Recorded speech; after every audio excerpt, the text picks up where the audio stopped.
prêt, tu me dis c'est parti. Ça, c'est parti. Donc on fait l'exercice 1 du sujet Polynésie 2013. Alors, déterminer les intersections avec les axes des abscisses, si on fait la courbe, elle est en gros comme ça, mais à la limite on s'en fout. Ce qu'on nous demande, c'est les points. Alors, ici, c'est la valeur, là c'est x, là c'est f de x, donc ici c'est la valeur en 0. On a f de 0 égale 0 plus 2 fois exponentielle moins 0. Ça nous fait 2 fois 1, 2. Ici, c'est que f de x égale 0. Donc f de x égale 0. X plus 2 fois exponentielle moins x égale 0. C'est une équation que je résous très très vite. Où exponentielle moins x égale 0, ce qui est impossible. L'exponentielle est toujours strictement positif. Maintenant, je relis la question. On me demande les coordonnées des points d'intersection.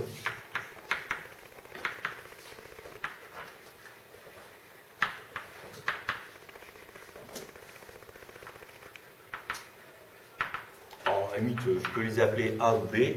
Donc là, c'est le x, c'est 0. Et le y, c'est 2. Et ici, le x, c'est moins 2. Et le y, c'est 0. Ensuite, on me demande d'étudier les limites. La limite en plus l'infini de f égale la limite quand x tend vers plus l'infini de x plus 2 facteur de exponentielle moins x. I tend vers 0, lui tend vers plus l'infini, c'est une forme indéterminée. Qui est le plus fort? L'exponentielle. Car exponentielle moins x l'emporte sur x plus 2 en plus l'infini. La limite en moins l'infini de f, c'est la limite de x plus 2 fois exponentielle moins x, lui tend vers plus l'infini, lui tend vers moins l'infini, le produit ça sera donc l'infini, le signe moins fois plus, moins.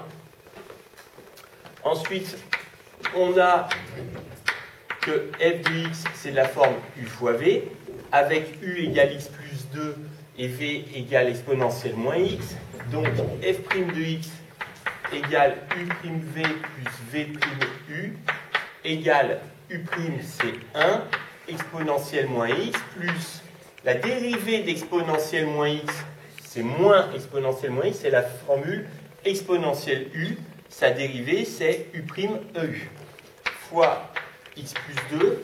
Alors les exponentielles, enfin, les dérivées, ça se factorise. Quand tu as des exponentielles, tu mets l'exponentielle en facteur. Ce qui nous fait 1 moins x plus 2, ce qui nous fait exponentielle de moins x moins 1. Si je fais le tableau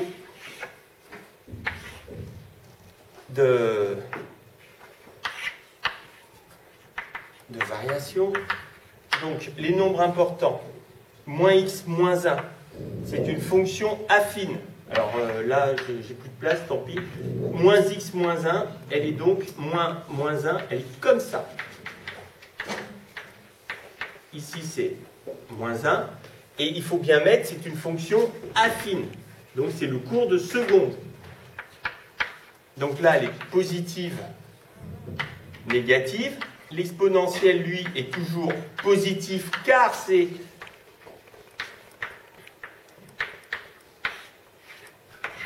car l'exponentielle est positif. Donc la fonction, la dérivée, c'est plus 0 moins, et la fonction est d'abord croissante, décroissante. Maintenant, je peux vérifier avec mes limites. Alors, j'avais trouvé, en plus l'infini, j'avais trouvé 0. Et ici, j'avais trouvé moins l'infini. Et f de moins 1, c'est égal à moins 1 fois exponentielle. Ça, donc c'est moins e. Donc j'ai fait une erreur. Pourquoi? Puisqu'on voyait bien que la fonction était positive. Donc là, ça ne peut pas être négatif. Donc je reprends. Moins 1 plus 2, c'est plus 1. Facteur de e. Donc c'est le nombre plus e. est ici. Et voilà. Alors, maintenant, le plus intéressant, l'algorithme qui correspond exactement à la méthode vue en cours pour calculer numériquement les intégrales. Donc, pour avoir des valeurs approchées des intégrales. Là, il suffit de regarder le sujet. Alors, c'est pour ça, là, il faut nous montrer le sujet. Pour ça, il faut allumer le vidéo.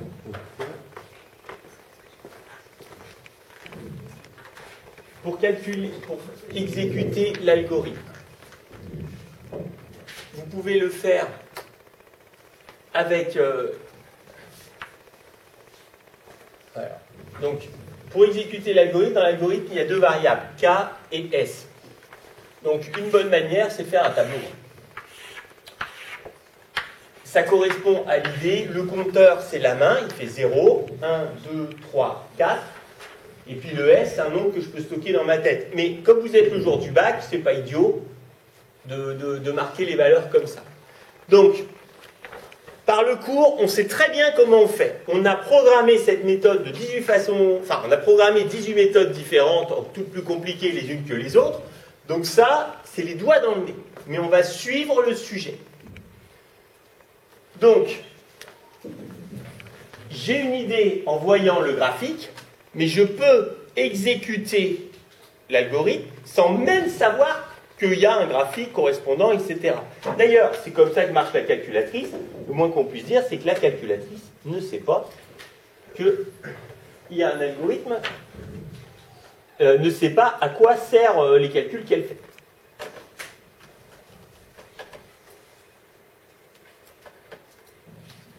Alors, ça commence comme ça. Affecter à S la valeur 0. Pour K, variante de 0 à 3. Donc K commence à 0. Et affecter à S la valeur S plus 1 quart, F de 1 quart. Alors, moi, je vous conseillerais de calculer à l'avance, et vu qu'il y en a avec certains, on voit tout de suite que ça fait F de 0 quart, F de 1 quart, F de 2 quarts, F de 3 quarts. Si vous avez compris ça, vous les calculez à l'avance. Sinon, je mets directement dans Y1 la formule x plus 2 fois exponentielle de moins x.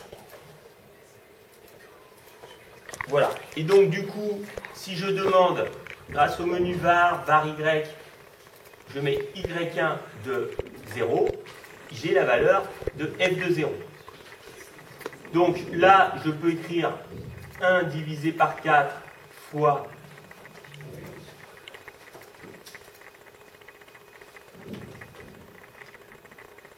y1 de 0 et je trouve 0,5. C'est normal. F de 0, on a vu que c'était 2 fois 1 quart, 0,5. 0,5. Ensuite, fin du pour. Donc maintenant, j'en suis là, je remonte là. K maintenant passe à 1. Donc, là-dedans, eh bien, ce que je vais faire, c'est que je vais mettre l'instruction. Je mets S ici. Donc voilà, mon S, c'est 1 quart. Et donc maintenant, je demande S plus 1 quart fois F de... Donc on en est à 1 quart. Ok? Alors bien sûr, vous pouviez aussi écrire l'algorithme dans la calculatrice. Mais là, comme ça, on voit bien ce que ça fait. Donc là, la calculatrice, elle écrit S plus 1 quart fois Y1 fois F de 1 quart. J'appuie sur Entrée. On passe à 0,938. Je mets maintenant K à 2. K va de 0 à 3. Et donc, je reprends ce que j'ai écrit. Et je mets F de 2 quarts. Et j'en suis donc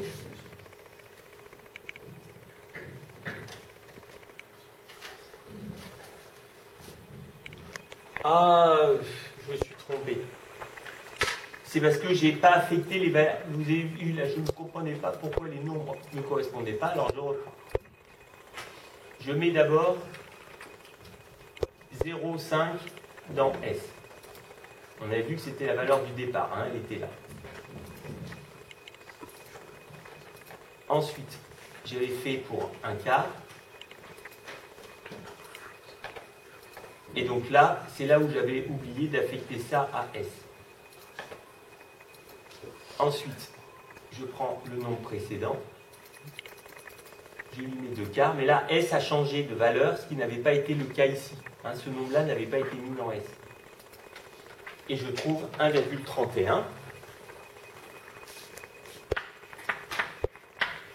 Ensuite, K passe à 3. De nouveau, je refais la même chose.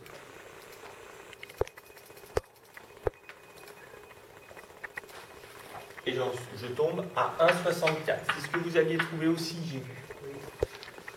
64,2. Donc, le nombre affiché est 1,642. Bon, n'importe qui, vous pouviez aussi tâtonner, hein, vous pouviez le faire à la main et puis additionner vos nombres. Vous débrouillez comme vous voulez. Hein, je pense qu'il vaut mieux même faire sa sauce que de vouloir refaire exactement comme vous. On va voir la question suivante.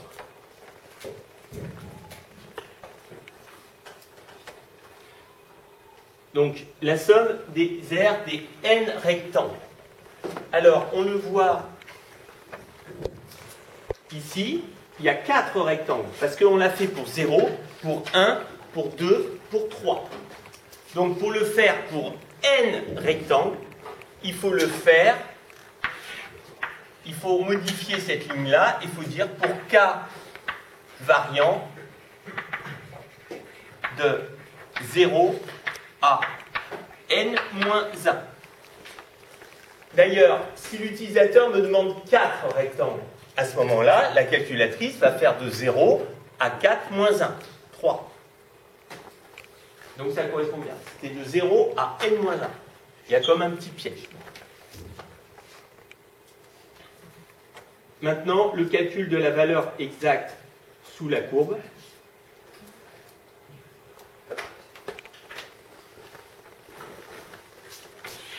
On a la fonction est positive.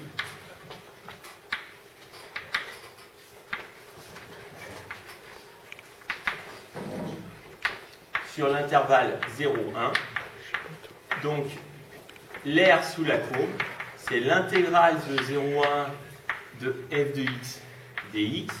C'est donc, comme on me donne la primitive, c'est donc les variations, c'est moins x, c'est les valeurs de g, et donc ça nous fait, d'ailleurs, je vous fais tout mal, hein, il ne faut pas hésiter à écrire ça. Je mets le crochet, si je dérive, ça fait bien ça? Et donc là, ça me fait, en 1, ça fait moins 1, moins 3, exponentielle de moins 1, moins la valeur en 0, qui est donc moins 3 fois exponentielle de 0, c'est-à-dire moins 4 e moins 1 plus 3, que vous pouvez écrire comme ça, 3 moins 4 sur e. Alors, j'espère que je ne me suis pas trompé. 4 divisé par... Vous mettez votre... Il faut toujours mettre le résultat tout à la fin. Comme ça, si vous avez fait une petite erreur de simplification.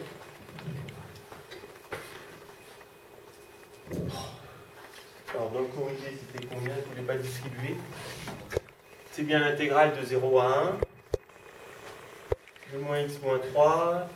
C'est bien la formule de g. Moins la valeur en 0.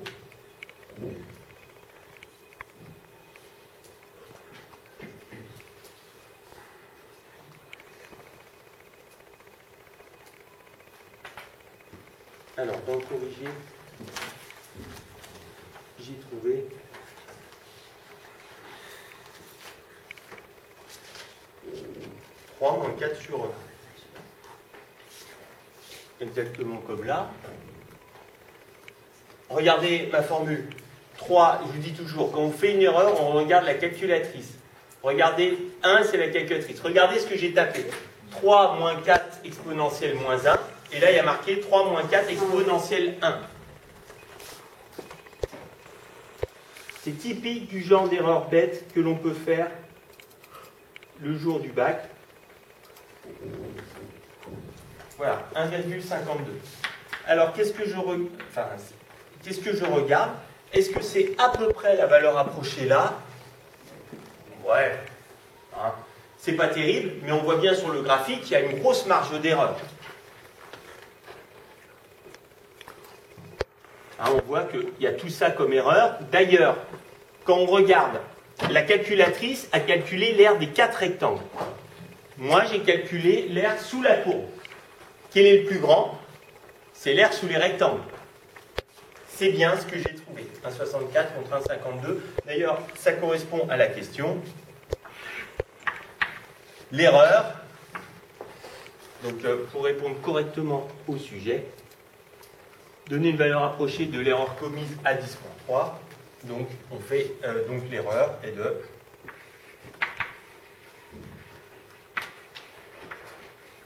1,642 moins 1,52 et des brouettes. 52,8. Donc, je fais ça moins 1,642.